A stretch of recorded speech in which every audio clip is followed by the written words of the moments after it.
ചിലപ്പോൾ നമ്മുടെ ഇവിടെ സംസാരിച്ചിരിക്കുമ്പോൾ ഇവിടെ ഗുരുസ്ഥാനം ഉണ്ടെങ്കിൽ അതേപോലെ ആ പരബ്രഹ്മ സ്വരൂപമായിട്ട് അവർ 1000 സ്ഥലത്ത് ഇരിപ്പുണ്ടാവും. ശരി. അതാണ് ഈ ജഗദ്ഗുരു സദ്ഗുരു എന്നൊക്കെ പറയുന്നതിൻ്റെ ഒരു പൊരുൾ. കാക്കയ്ക്ക് പോലും നിങ്ങൾ ഭക്ഷണം വലിച്ചെറിഞ്ഞ് കൊടുക്കരുത്. ആ കാക്ക ഞാൻ തന്നെയാണ്. ഈശ്വരനെ അറിയാൻ അപ്പം ഞങ്ങൾ ഈശ്വരനെ എങ്ങനെ അറിയാമെന്ന് ഞങ്ങൾ വെറുതെ ചോദിച്ചു. അപ്പം അന്ന് ഭഗവാൻ ഇവിടെ ഇരിക്കും. എന്നിട്ട് ദീപാവലിക്ക് പള്ളിയിൽ വിളക്ക് തെളിയിക്കും. അങ്ങനെയായിരുന്നു ഭഗവാൻ. പുട്ടവർത്തിയിൽ ഭഗവാൻ വന്നു കഴിഞ്ഞപ്പോൾ എല്ലാ മതസ്ഥരുടെയും കൂടിയാണ് ഭഗവാന്റെ സിമ്പല് പോലും കുരിശുണ്ട്. അപ്പം എൻ്റെ ആത്മസമർപ്പണമാണ് ഈ അവൻ കൊടുക്കുന്ന 1 രൂപ. പിന്നെയുള്ളതൊരു വെറ്റിലെ അടയ്ക്കാണ്. അത് പ്രകൃതിക്കാണ്. അവൻ ഏത് വിഭാഗത്തിലാണെന്ന് അവനല്ല അറിയണത്. അത് കണ്ടുപിടിക്കുന്ന ആളാണ് ശരിക്കും. അവൻ കളരി പഠിക്കണോ, കരാട്ടെ പഠിക്കണോ, ഡാൻസ് പഠിക്കണോ, അതാണ് ഗുരുസങ്കല്പം. കണ്ണൻജി നമസ്തേ. നമസ്തേ. എന്താണ് ഗുരുക്കന്മാർ അല്ലെങ്കിൽ എന്താണ് സദ്ഗുരു? നിരവധി പേരുടെ മനസ്സിനകത്ത് ഒരുപാട് സംശയങ്ങളുണ്ട്. അപ്പോൾ യാദൃശികമായി നമ്മൾ കണ്ടുമുട്ടിയെങ്കിലും ദൈവനിയോഗം എന്ന പോലെ സായിബാബയുടെ അല്ലെങ്കിൽ സ്വാമിയുടെ ഈ സത്യം ശിവം സുന്ദരം എന്ന ബുക്ക് താങ്കൾ എനിക്ക് തരികയുണ്ടായി. ഞാനിത് ഒരു 12ഓളം പേജ് വായിച്ചു. ബാക്കി വായിക്കാനുള്ളൊരു സമയം ഞാൻ ഓരോ ദിവസം ഓരോ കൗണ്ട് വെച്ചാണ് വായിക്കുന്നത്. അപ്പോൾ എന്തായാലും പൂർണ്ണമായിട്ട് ഇത് വായിച്ചിട്ട് ഞാൻ ഫീഡ്ബാക്ക് താങ്കളോട് പറയും. എനിക്ക് വളരെ സന്തോഷമായി. അത് ജീവിതത്തിലെ ഏറ്റവും വലിയ നിയോഗമായിട്ട് ഞാൻ കാണുന്നു. First of all thank you. എന്താണ് ഗുരുക്കന്മാർ? ഒരുപാട് പേർക്ക് ആഗ്രഹമുണ്ട് ഒരു ഗുരുവിൻ്റെ അടുത്ത് എത്തുക എന്ന് പറയുന്നത്. ജീവിതത്തിലൊരു നിയോഗമാണ് നല്ലൊരു ഗുരുവിലേക്ക് എത്തുക. അപ്പോൾ ഗുരു ഉണ്ടെങ്കിലും സദ്ഗുരുവിലേക്ക് എത്താൻ വേണ്ടി ആൾക്കാർ ശ്രമിക്കുന്നുണ്ട്. അപ്പോൾ എന്താണ് ഈ ഗുരുവും സദ്ഗുരുവും തമ്മിലുള്ള വ്യത്യാസം? ആരായിരിക്കണം സദ്ഗുരു? ഒന്ന് പറയാമോ? ഗുരു എന്നുള്ളൊരു സങ്കല്പം തന്നെ ഭാരതത്തിൻ്റെ ഒരു പ്രത്യേകതയാണ്. അത് ലോകത്ത് ഭാരതത്തിൽ മാത്രമേ ഉള്ളൂ ഈ ഗുരു എന്നുള്ളൊരു സങ്കല്പം. വേറെ ഒരിടത്തും ആ സങ്കല്പം ഇല്ല. ഇപ്പം നമ്മളൊരു കോളേജിൽ പഠിക്കുകയാണെങ്കിൽ ഫീസ് കൊടുക്കുന്നു, പഠിക്കുന്നു. ഇപ്പോൾ നമ്മൾ യൂറോപ്യൻ യൂണിവേഴ്സിറ്റികളൊക്കെ പഠിക്കുന്നു. പക്ഷെ അവിടെ ഗുരു എന്നൊരു സങ്കല്പം ഇല്ല. ഇവിടെ അങ്ങനെയല്ല. ഇവിടെ ഭാരതത്തിൽ പ്രാചീന കാലം തുടങ്ങിയ ഗുരു സങ്കല്പമാണ്. ആ കാലഘട്ടം തുടങ്ങിയ ഗുരുകുല വിദ്യാഭ്യാസമുണ്ട്. ഒരു ഗുരു, അദ്ദേഹത്തിൻ്റെ പത്നി, 10 കുട്ടികൾ അവിടെ പഠിക്കുന്നു. അവർ ക്ലാസ് ടൈം കഴിയുന്നു, ഉച്ചവരെ ഉള്ളൂ. അത് കഴിഞ്ഞ് അവർ വെള്ളം കോരുന്നു, ഭക്ഷണം പാചകം ചെയ്യാൻ വേണ്ടി അവരെ സഹായിക്കുന്നു. അപ്പോൾ ഈ ഗുരുകുല വിദ്യാഭ്യാസം കഴിഞ്ഞ് പുറത്തേക്ക് ഇറങ്ങുന്ന ഓരോ കുട്ടിയും വിദ്യയോടൊപ്പം തന്നെ ആ ഗുരുവിൽ നിന്ന് ഒരാളെങ്ങനെ ജനിച്ച് മരിക്കുന്ന വരെയുള്ള എല്ലാം പഠിക്കുവാണ്. അതെ. അപ്പോൾ ഒരു ഗുരുവിൻ്റെ വീട്ടിൽ ഒരു വയസ്സായ ഒരാൾ മരിക്കുകയാണെങ്കിൽ അവർക്ക് എന്താ ചെയ്യേണ്ടത്?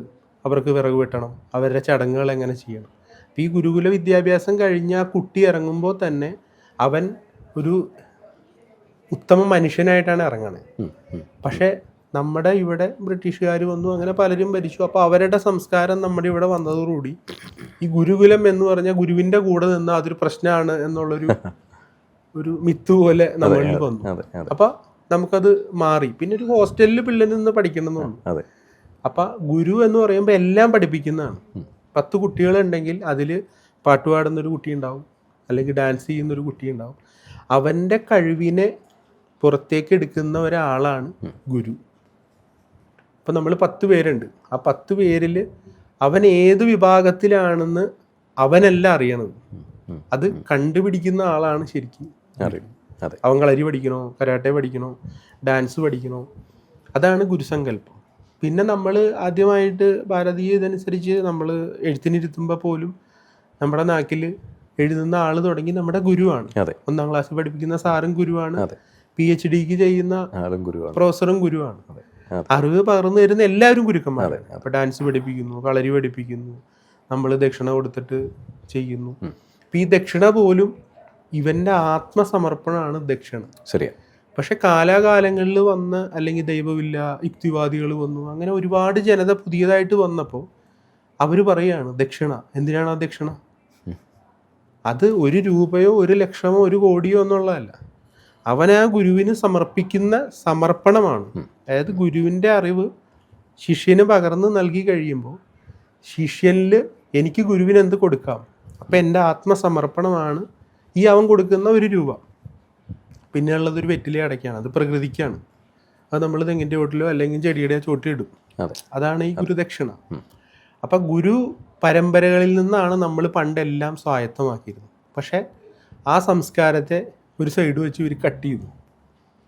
അങ്ങനെ ഈ സംസ്കാരം തന്നെ നിന്നുപോയി. പിന്നെ ഗുരുവിൻ്റെ അടുത്ത് ഇന്ന് പഠിക്കുക അല്ലെങ്കിൽ ഇങ്ങനെ ചെയ്യുക എന്ന് പറഞ്ഞാൽ അതൊരു മോശം ഇതായിട്ട് ഭാരതത്തിൽ ശരിക്കും കൊണ്ടുവന്നു. ഇപ്പം അത് വീണ്ടും മാറി. ഇപ്പം നൂറ്റാണ്ടുകൾക്ക് മുമ്പ് നമ്മൾ കൂജയിൽ വെള്ളം ഉപയോഗിച്ചിരുന്നു. ഇപ്പം അമേരിക്ക പോലെയുള്ള രാജ്യങ്ങളിൽ അവർ ഗവൺമെൻറ് നിയമമുണ്ട് കൂജ വയ്ക്കണം ഒരു വീട്ടിൽ. വെള്ളം ശുദ്ധീകരിക്കാൻ ഇത്ര നല്ലൊരു സാധനം ഇല്ലാന്ന് ഇത് നൂറ്റാണ്ടുകൾക്ക് മുമ്പ് പറഞ്ഞ ഗുരുക്കന്മാർ ഇവിടെ ഉണ്ട്. പിന്നെ ഗുരുവിൻ്റെ പ്രത്യേകത എന്താണെന്ന് വെച്ചാൽ ഇവൻ ക്വാളിഫൈഡ് ഗുരു അല്ല, പക്ഷേ ഇവനെല്ലാം അറിയാം. ശരി, അതാണ് യഥാർത്ഥ ഗുരു. അപ്പം നമ്മളിങ്ങനെ പല ഗുരുക്കന്മാരിലൂടെ പോയി ഈശ്വരനെ അറിഞ്ഞു. ഇപ്പോൾ ഒരു അമ്പലത്തിൽ ക്ഷേത്രത്തിൽ തിരുമേനിയായിട്ട് ചാർജ് എടുക്കുന്ന ഒരാൾ, ആ തന്ത്രി ഒരു ഭഗവാന്റെ മൂലമന്ത്രം ഓതി കൊടുക്കുകയാണ്. അപ്പം ശരിക്കും ആ തന്ത്രി ഇദ്ദേഹത്തിൻ്റെ ഗുരുവാണ്, ശരി ഗുരുസ്ഥാനാണ്. പക്ഷെ ഇപ്പം അതെല്ലാം ഇപ്പോൾ ഒഫീഷ്യലി ആയി, അല്ലെങ്കിൽ ഇപ്പോൾ ദേവസ്വം ബോർഡായി, അല്ലെങ്കിൽ സാധാ ക്ഷേത്രങ്ങളായി. അവർ വരുമ്പോൾ അവർ ചാമതല ഏറ്റു, ചിലപ്പോൾ ഒന്നും ചെവിയിൽ പറഞ്ഞു കൊടുക്കണ്ടാവും എന്നറിയില്ല. പക്ഷെ അങ്ങനെ ശീലിക്കുന്ന അല്ലെങ്കിൽ പഴയ ആചാര്യന്മാരും തിരുമേനിമാരും ഒക്കെ ഇപ്പോഴും പല സ്ഥലങ്ങളിലും ഉണ്ട്. അവരിപ്പോഴും അത് തന്നെ പിന്തുടരുന്നുണ്ട്. അപ്പോൾ ഈ ഗുരു സമ്പ്രദായം എന്ന് പറയുന്നത് എപ്പോഴും, അതായത് നമുക്ക് വേണ്ട വെളിച്ചം.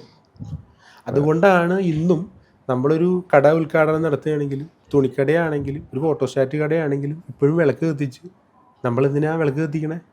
ശരി, ഇരുട്ടിൽ നിന്ന് വെളിച്ചത്തിലേക്ക് കൊണ്ടുവരുന്ന ഒരാൾ, അവനാണ് ഗുരു. അതാണ് ഗുരു പരമ്പരയുടെ ഒരു ലക്ഷ്യം. അങ്ങനെയുള്ള അനേകം ഗുരുക്കന്മാരെ കുറിച്ച് നമ്മൾ പഠിച്ച് പല പല കാര്യങ്ങൾ അറിഞ്ഞ് കേട്ട് അങ്ങനെ വരുമ്പോഴാണ് നമ്മൾ പിന്നെ ഗുരുവിൽ നിന്നാണ് പിന്നെ നമ്മൾ സദ്ഗുരുവിലേക്ക് അറിയുന്നത്. എന്താണ് സദ്ഗുരു? സദ്ഗുരു എന്ന് പറഞ്ഞാൽ ഗുരുക്കന്മാർ ഒരുപാട് പേരുണ്ട്, പല രീതിയിലുള്ള ഗുരുക്കന്മാരുണ്ട്. സദ്ഗുരു എന്ന് പറഞ്ഞാൽ അവർ പരബ്രഹ്മമായിട്ടാണ് ഇരിക്കുന്നത്, അതായത് പരമമായ ബ്രഹ്മമാണ് ശരിക്കും. അപ്പം അവർ നമ്മളോട് ചിലപ്പോൾ നമ്മുടെ ഇവിടെ സംസാരിച്ചിരിക്കുമ്പോൾ ഇവിടെ ഗുരുസ്ഥാനം ഉണ്ടെങ്കിൽ അതേപോലെ ആ പരബ്രഹ്മ സ്വരൂപമായിട്ട് അവർ 1000 സ്ഥലത്ത് ഇരിപ്പുണ്ടാവും.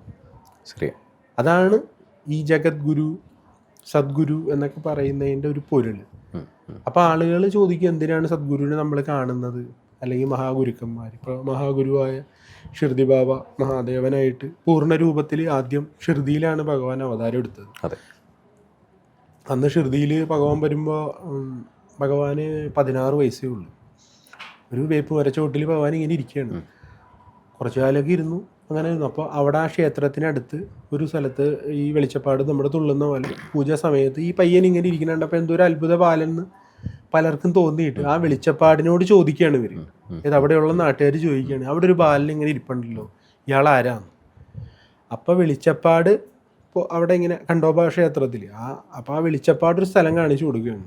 ആ സ്ഥലം ഇവർ കുഴിക്കുക വെളിച്ചപ്പാട് പറഞ്ഞിട്ട്. അപ്പോൾ അവരങ്ങനെ കുഴിച്ച് എടുത്ത് കഴിയുമ്പോൾ കുഴി കുറച്ച് മണ്ണ് മാറ്റി കഴിയുമ്പോൾ അവിടെ ഒരു തിട്ട പോലെ കാണും. തിട്ട മാറ്റി കഴിയുമ്പോൾ അതിൻ്റെ അടിയിൽ 4 വിളക്ക് തിരി ഇങ്ങനെ കത്തി നിൽക്കുക. അതായത് ഭൂമിയുടെ അടിയിൽ ഓക്സിജൻ ഇല്ലാണ്ട് കത്തി നിൽക്കുക 4 എണ്ണം. അപ്പോഴാണ് ഈ ബാലനോട് ചോദിച്ചത് ഇത് എന്താണെന്ന് ചോദിച്ചപ്പോൾ ഇത് എൻ്റെ ഗുരുനാഥൻ്റെ സ്ഥാനമാണ്. അപ്പോൾ അവിടെയും ഗുരു വന്നു. അപ്പോഴാണ് അത്ഭുത ബാലനാണെന്ന് അറിഞ്ഞത്. പിന്നെ ശ്രുതിയിൽ അത്ഭുതങ്ങളായി ഭഗവാൻ ഇങ്ങനെ വന്നു. പിന്നെ ഭഗവാന്റെ ആ ഒരു രീതി തന്നെ. അപ്പോൾ ഭഗവാൻ ഉള്ളപ്പോൾ എപ്പോഴും പറയാറുണ്ട്, എന്നെ ഒരു ദിവസം ചിലപ്പോൾ 2 ലക്ഷം വരെ ആൾക്കാർ വന്ന് കാണാറുണ്ട്. പക്ഷെ 2 പേരുടെ കൂടെ ഞാൻ ചിലപ്പോൾ ഉണ്ടാവുള്ളൂ. എല്ലാവരും ഭഗവാൻ അനുഗ്രഹിക്കുകയൊക്കെ ചെയ്യും. ഭഗവാന്റെ ആത്യന്തികമായിട്ട് നോക്കിയാൽ ഭഗവാൻ പറഞ്ഞേക്കുന്ന ഒരു രീതിയുണ്ട്, അത് നമ്മൾ കറക്റ്റായിട്ട് ഫോളോ ചെയ്യണം. അതാണ് സദ്ഗുരു നമ്മളെ പഠിപ്പിക്കുന്നത് ശരിക്കും. കാരണം ഇപ്പം ഞാനാണെങ്കിലും ചെറുപ്പത്തിൽ നമ്മൾ വീട്ടിലും ഭക്ഷണം കഴിച്ചു കഴിഞ്ഞാൽ ചോറ് അല്ലെങ്കിൽ വേസ്റ്റ് നമ്മൾ എന്ത് ചെയ്യണേ, നേരെ ഏതെങ്കിലും വാഴയുടെ വീട്ടിലേക്ക് വലിച്ചെറിയും, ഇല്ലേ? പക്ഷേ നമ്മൾ ഭഗവാനെ വായിക്കുമ്പോൾ അല്ലെങ്കിൽ ഭഗവാന്റെ സച്ചരിതം വായിക്കുമ്പോഴാണ് പറയുന്നത്, കാക്കയ്ക്ക് പോലും നിങ്ങൾ ഭക്ഷണം വലിച്ചെറിഞ്ഞ് കൊടുക്കരുത്, ആ കാക്ക ഞാൻ തന്നെയാണ്. അപ്പം അതറിഞ്ഞതിന് ശേഷം നമ്മൾ ഒന്നിലൊരു പ്ലേറ്റിലോ അല്ലെങ്കിൽ ഒരു ഇലയിലോ കുറച്ച് കൊടുക്കാറുണ്ട് വയ്ക്കും. അപ്പം അതുപോലും ഈശ്വരനാണ്, സർവം ഈശ്വരനായിട്ട് കാണണം എന്നാണ് ഭഗവാൻ പഠിപ്പിക്കുന്നത്. പിന്നെ ഭഗവാന്റെ ഈശ്വരൻ എങ്ങനെയാണെന്നുള്ള ഭഗവാന്റെ നിർവചനം പോലും, നിന്റെ മുമ്പിൽ വിശന്ന് വരുന്ന ആർക്ക് നീ ഭക്ഷണം കൊടുക്കുന്നു, അത് മതി. നീ തപസ് ചെയ്യണ്ട, ചന്ദനക്കുറി തൊടണ്ട, നീ ജപിക്കണ്ട, ഒന്നും ചെയ്യണ്ട. കാരണം നിരാകാരമായതുകൊണ്ട് നിനക്ക് തപസ്സോ ജപോ രുദ്രാക്ഷമാലയോ പൂജിച്ച ഏലസോ ഇതൊന്നും നിനക്ക് വേണ്ട. നിന്റെ മുന്നിൽ വിശന്ന് വരുന്നവന് നീ ഒരു നേരം ഭക്ഷണം കൊടുക്കുക. അതാണ് ശരിക്കും ഷിർദിയിൽ ഭഗവാൻ വന്നത്. പിന്നെ ഭഗവാന്റെ ഇതിലും ഭയങ്കരമായിട്ടുള്ള അനുഭവം, കാരണം അന്ന് ഹിന്ദു മുസ്ലിം ഇത് നമ്മുടെ ഭാരതത്തിൽ നടക്കുന്ന ഒരു ഭയങ്കര കമ്മ്യൂണൽ പ്രശ്നങ്ങളൊക്കെ നടക്കുന്ന സമയമായിരുന്നു. അപ്പം ഭഗവാൻ അവതരിച്ചു വന്നിട്ട് ഭഗവാൻ ഇരുന്നത് മസ്ജിദിലായിരുന്നു. അപ്പം മസ്ജിദിലിരിക്കും. അപ്പോൾ മുസ്ലിംസ് കാണാൻ വരുമ്പോൾ അദ്ദേഹം പറയും രാമ രാമ രാമ രാമ എന്ന് പറയും. ഹിന്ദുക്കളാണ് കാണാൻ പറ്റുമെങ്കിൽ അള്ളാ മാലിക് എന്ന് പറയും. അപ്പം അങ്ങനെ അവരുടെ ഒരു സാഹോദര്യവും കൂടി ആ കാലഘട്ടത്തിൽ ഓരോ അവതാരങ്ങളും വരുമ്പോൾ ആ അവതാര ഉദ്ദേശത്തിൻ്റെ ആ കാലഘട്ടവും കൂടി ബേസ് ചെയ്താണ് അവതാരം എടുക്കുന്നത്. അപ്പൊ ഭഗവാൻ എന്ന് വെച്ച് തമാശകൾ പറയും, അങ്ങനെ ഒന്നും സത്യത്തിലൊന്നും പറയുന്നില്ല. ഭഗവാൻ എപ്പോഴും വെച്ചാൽ ശിവ ഭഗവാന്റെ പൂർണ്ണ രൂപമായിട്ടാണ് ഭഗവാൻ അവതരിച്ചതെന്ന് പറയുന്നത്. അപ്പൊ അതുകൊണ്ട് തന്നെ ഭഗവാൻ എപ്പോഴും ഒരു മരത്തിന്റെ ചോട്ടിൽ ഇങ്ങനെ ഇരിക്കുകയുള്ളൂ. എല്ലാവരും ഭക്തരോടെന്നും ഭയങ്കര സ്നേഹമായിരുന്നു. പക്ഷേ രണ്ടാമത് വീണ്ടും അടുത്ത അവതാരം പുട്ടപർത്തിയിൽ സ്വാമി വന്നപ്പോഴത്തേക്ക് ഭഗവാൻ ഭയങ്കരമായിട്ട് തമാശകൾ പറയും, എല്ലാവരോടും ഇടപഴകും, എല്ലാവരുടെയും തോളത്ത് കെട്ടി സംസാരിക്കും. അങ്ങനെ ആ രണ്ട് അവതാരങ്ങളിൽ പോലും നമ്മൾ പുരാണങ്ങളിൽ നോക്കിക്കഴിഞ്ഞാൽ 7ാമത്തെ അവതാരം ശ്രീരാമസ്വാമി.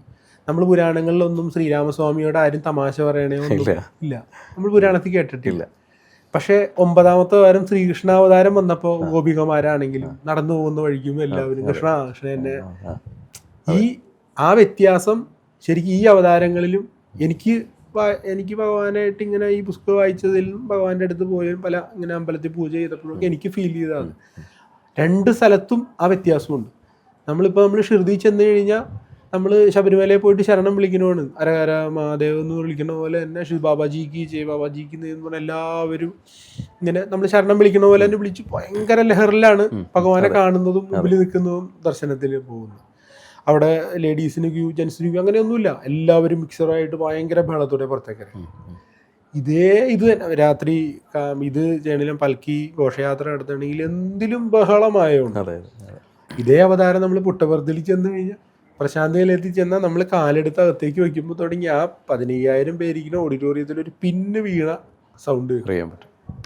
ലേഡീസിന് ഒരു സൈഡ്, സ്വാമി ഉള്ളപ്പോൾ തന്നെ അങ്ങനെയായിരുന്നു, ജെൻസിന് വേറെ സൈഡ്, ചെരുപ്പിടുക, ഇപ്പോഴും ചുരിദാർ ഷോള് പുതച്ചേ അവിടെ കയറാൻ പാടുള്ളൂ, മാന്യമായിട്ടുള്ള വസ്ത്രങ്ങൾ ധരിക്കണം, അങ്ങനെ എങ്ങനെയെങ്കിലും എങ്ങനെ നമ്മൾ സാധാരണ ടൂറിസ്റ്റ് കേന്ദ്രത്തിൽ പോകണം, ഇന്നും അത് ഫോളോ ചെയ്യുന്നുണ്ട്. അപ്പം രണ്ട് അവതാരത്തിൻ്റെ രണ്ട് വ്യത്യാസമുണ്ട് ശരിക്കും. പക്ഷെ ഭഗവാൻ എപ്പോഴും പറയും എല്ലാവരെയും സ്നേഹിക്കുക, എല്ലാവരെയും ഇത് ചെയ്യുക, എല്ലാവർക്കും കൊടുക്കുക. ഇപ്പം ശ്രുതി ഭഗവാൻ വന്ന സമയത്ത് ഏറ്റവും രസം എന്ന് വെച്ചാൽ ഭഗവാൻ ശരിക്കും ഭഗവാന്റെ ഈ എന്താ പറയുക കാലഘട്ടത്തിൽ ഹിന്ദു മുസ്ലിമായിരുന്നു ഏറ്റവും കൂടുതൽ കമ്മ്യൂണൽ പ്രശ്നം ഉണ്ടായിരുന്നു ഭാരതത്തിൽ. അപ്പോൾ അന്ന് ഭഗവാൻ ഇവിടെ ഇരിക്കും, എന്നിട്ട് ദീപാവലിക്ക് പള്ളിയിൽ വിളക്ക് തെളിയിക്കും, ദീപാവലിക്ക് പള്ളിയിൽ വിളക്ക് തെളിയിക്കും. അങ്ങനെയായിരുന്നു ഭഗവാൻ. പുട്ടപർത്തിയിൽ ഭഗവാൻ വന്നു കഴിഞ്ഞപ്പോൾ എല്ലാ മതസ്ഥരുടെയും കൂടിയാണ് ഭഗവാന്റെ സിമ്പല് പോലും കുരിശുണ്ട്, ഈ ചന്ദ്രക്കലയുണ്ട്, ഇതെല്ലാം കൂടി ചേർന്നാണ് പുട്ടപർത്തിയിൽ ഭഗവാൻ വന്നത്. ഭഗവാൻ പറഞ്ഞ ലവ് ഓൾ സർവ് ഓൾ, നിങ്ങളെല്ലാവരും സ്നേഹിച്ചോ, നിങ്ങളെല്ലാവരും കൊടുത്തോ, അത്രയേ ഉള്ളൂ പുട്ടപർത്തി സ്വാമി പറയുന്നത്. അപ്പോൾ ഭഗവാൻ തന്നെ രണ്ട് ഭഗവാന്മാരും എപ്പോഴും പറയാറുണ്ട്, എൻ്റെ ഒരു ഫോട്ടോ ഒരാൾക്ക് കിട്ടുന്നുണ്ടെങ്കിൽ പോലും അതൊരു നിയോഗമുള്ളവനെ ആ ഫോട്ടോ കിട്ടുകയുള്ളൂ. അപ്പം ഞാനിതിനു മുമ്പും ഷിർദി ബാബ ക്ഷേത്രത്തിൽ വർഷങ്ങൾക്ക് മുമ്പ് ഞാൻ പല സ്ഥലങ്ങളിൽ ഇങ്ങനെ ആരെയും കൂടെ പോകുമ്പോൾ ഇങ്ങനെ കണ്ടിട്ടുണ്ട്. അപ്പം ഞാൻ നോക്കുമ്പോൾ ഒരു അപ്പൂപ്പൻ്റെ പോലത്തെ രൂപ ആരോ എനിക്കറിയില്ല എന്ന്. പക്ഷേ ഈ എറണാകുളത്ത് തേവരയിൽ ഞാൻ അമ്പലത്തിൽ പോയപ്പോഴാണ്, ഞാൻ അമ്പലത്തിൽ തൊഴുത് 2ാമത്തെ ദിവസമാണെന്ന് തോന്നുന്നു, 2ാമത്തെ ദിവസം 3ാമത്തെ ദിവസം ഞാൻ തൊഴുതിട്ട് ഞാൻ ഇറങ്ങുമ്പോൾ ആ തിരുമേനി എന്നോട് ഒന്ന് പറഞ്ഞു, ഞാൻ കൊണ്ടുവന്നിട്ടുണ്ട് ആ സാധനം എന്ന് പറഞ്ഞു. അപ്പോൾ ഞാൻ ചോദിച്ചു എന്താ, അല്ല നിങ്ങൾ പറഞ്ഞിട്ട് ഞാൻ ഞാൻ ഷിർദിയിൽ നിന്ന് മാർബിളിൻ്റെ രൂപം കൊണ്ടുവന്നിട്ടുണ്ട്. അപ്പോൾ ഞാൻ പറഞ്ഞു ഞാനല്ല തിരുമേനി, ഞാൻ പറഞ്ഞിട്ടില്ല, ഞാൻ ആദ്യമായിട്ട് വന്നാണെന്ന് പറഞ്ഞു. ഇല്ല താൻ പറഞ്ഞല്ലേ ഞാൻ കൊണ്ടുവന്നു പറഞ്ഞ് ഇദ്ദേഹം നിർബന്ധിച്ച് ഷിർദിയിൽ പോയി വന്നാന്ന് പറഞ്ഞ് തരികയാണ് ആദ്യമായിട്ട് എനിക്ക്. അപ്പം പിന്നെ എനിക്ക് മനസ്സിലായ എന്തോ ഭഗവാൻ നിയോഗം പോലെയാണ്. അങ്ങനെയാണ് ഞാൻ വീട്ടിലെ അഭിഷേകം തുടങ്ങിയതും ഭഗവാനെ പൂജിക്കാനും കൂടുതൽ ഭഗവാനെ കുറിച്ച് അറിയാനും ഒക്കെ നമ്മൾ ശ്രമിച്ചത്. അപ്പം ഈ സദ്ഗുരു എന്താണെന്ന് സത്യം പറഞ്ഞാൽ ആൾക്കാർക്ക് അറിയില്ല ശരിക്കും. എന്താണ് സദ്ഗുരു, എന്താണ് ക്ഷേത്രം, അല്ലെങ്കിൽ അപ്പോൾ ഈ ഞങ്ങളൊരു 3-4 പേര് കൂടി ഒരു ഹിമാലയത്തിലുള്ളൊരു സ്വാമീനെ കാണാൻ വേണ്ടി, അപ്പം അദ്ദേഹം ഇതുപോലെ സംസാരിച്ചുകൊണ്ടിരുന്നപ്പോൾ അദ്ദേഹം പറയായിരുന്നു, അതായത് നമുക്ക് ഈശ്വരനെ അറിയാൻ, അപ്പം ഞങ്ങൾ ഈശ്വരനെ എങ്ങനെ അറിയാമെന്ന് ഞങ്ങൾ വെറുതെ ചോദിക്കുകയാണ്. അപ്പം അദ്ദേഹം ചോദിച്ചു, നിങ്ങൾക്ക് പഞ്ചസാര നിങ്ങളുടെ മുമ്പിൽ നിന്ന് കാണിച്ചു, മധുരോട് നിങ്ങളെങ്ങനെ വിശ്വസിക്കും? നിങ്ങളത് നുണഞ്ഞു. ആ നുണഞ്ഞു കഴിയുമ്പോൾ നിങ്ങൾക്ക് മധുരം നിങ്ങൾക്ക് അനുഭവിക്കണില്ലേ? ആ അനുഭവം ഉണ്ടാക്കി തരുന്നവനാരോ അവനാണ് ഈശ്വരൻ. നിങ്ങൾ ആണും പെൺകുട്ടിയുണ്ട്, അവർ തമ്മിൽ ബന്ധപ്പെട്ടു, അതിൽ നിന്ന് അവർക്ക് എന്തോ ഒരു സുഖം കിട്ടി, ഒരു ആനന്ദം കിട്ടി. ആ ആനന്ദം നിന്നെ അറിയിച്ചു തന്നില്ലേ? അവനാണ് ഈശ്വരൻ. അദ്ദേഹം സിമ്പിളായിട്ട് ഈശ്വരൻ്റെ ഡെഫിനീഷൻ പറഞ്ഞു കൊടുത്തു. അപ്പം ഇങ്ങനെയുള്ള ഈ ജഗത്ത്, ഈ ഓരോ കാലഘട്ടത്തിലും ഗുരുക്കന്മാർ അവതരിക്കണത് എന്താണെന്ന് വെച്ച് കഴിഞ്ഞാൽ, ധർമ്മം പുനഃസ്ഥാപിക്കണമെങ്കിൽ ഗുരുവിൻ്റെ ഡയറക്ഷൻ വേണം. അതെ, നമ്മൾ എത്ര വലിയ കളിക്കാരൻ മെസ്സി ആണെങ്കിലും അതിലെന്തിനാ ഒരു ക്യാപ്റ്റനെ വെച്ചേക്കണേ? ശരിയാ. മെസ്സിക്ക് നേരിട്ട് ഡീൽ ചെയ്താൽ പോരെ? പറ്റില്ല. ടീമിനൊരു ക്യാപ്റ്റൻ വേണം, കോർഡിനേറ്റ് ചെയ്ത് അയാൾ 4th കളിക്കണം, ഇയാൾ 5th റോയിൽ കളിക്കണം. ഒരു പ്ലാനിങ് വേണം. ഗുരുവാണ് ഇതിനെ നമ്മൾ മുകളിലേക്ക് ഉയർത്തുക. ഞങ്ങൾ അതേപോലെ തന്നെ വേറെ ഒരു ഇതുപോലെ തന്നെ കുറേ യാത്രകൾ സ്ഥിരമുള്ളതാണ്, അമ്പലയാത്രയൊക്കെ ആയിട്ട്. അപ്പോൾ അപൂർവം ഇതുപോലെ ആരെങ്കിലുമൊക്കെ കണ്ടുമുട്ടും. അപ്പോൾ ഓരോരുത്തരും ഇങ്ങനെ വർത്തമാനം പറയും. അപ്പോൾ ഒരു ദിവസം ഒരാളെ കണ്ടു. അപ്പോൾ അദ്ദേഹം ഇങ്ങനെ കഥ പറഞ്ഞ കൂട്ടത്തിൽ അദ്ദേഹം പറഞ്ഞൊരു കാര്യം,